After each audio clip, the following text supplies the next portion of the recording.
Gloire à Dieu, gloire à Jésus, gloire au Saint-Esprit de Dieu. C'est l'Éternel qui est Dieu, oui, c'est l'Éternel qui est Dieu. Je vais lire Ecclésiaste chapitre 4. J'ai considéré ensuite toutes les oppressions qui se commettent sous le soleil. Et voici, les opprimés sont dans les larmes et personne qui les console. Ils sont en but à la violence de leurs oppresseurs et personne qui les console. Et j'ai trouvé les morts qui sont déjà morts plus heureux que les vivants qui sont encore vivants, et plus heureux que les uns et les autres. Celui qui n'a point encore existé et qui n'a pas vu les mauvaises actions qui se commettent sous le soleil. J'ai vu que tout travail et toute habileté dans le travail n'est que jalousie de l'homme à l'égard de son prochain.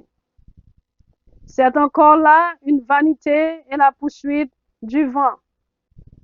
L'insensé se croise les mains et mange sa propre chair. Mieux vaut une main pleine avec repos que les deux mains pleines avec travail et poursuite du vent. J'ai considéré une haute vanité sous le soleil. Tel homme est seul et sans personne qui lui tienne de près. Il n'a ni fils ni frère, et pourtant son travail n'a point de fin, et ses yeux ne sont jamais rassasiés de richesse. Pour qui donc est-ce que je travaille et que je prie mon âme de jouissance?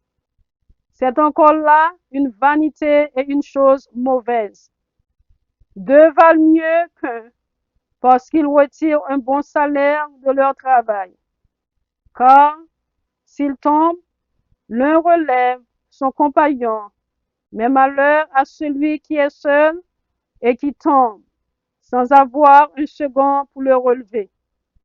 De même, si deux couchent ensemble, ils auront chaud. Mais celui qui est seul, comment aura-t-il chaud?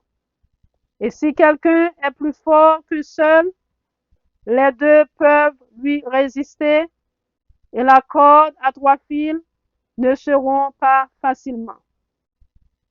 Mieux vaut un enfant pauvre et sage qu'un roi vieux et insensé qui ne sait plus écouter les avis, car il peut sortir de prison pour régner et même être né pauvre dans son royaume.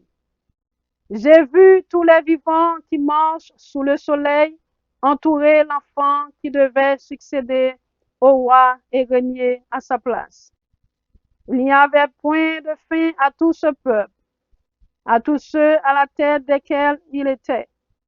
Et toutefois, ceux qui viendront après ne se réjouiront pas à son sujet, car c'est encore là une vanité et la poursuite du vent. Prends garde à ton pied lorsque tu entres dans la maison de Dieu et approche-toi pour écouter plutôt que pour offrir le sacrifice des insensés, car ils ne savent pas qu'ils font mal. Amen. Que le Seigneur vous bénisse, que le Seigneur vous garde, que le Seigneur vous protège. C'était votre ami, ministre Maggie Pierre. God bless you all.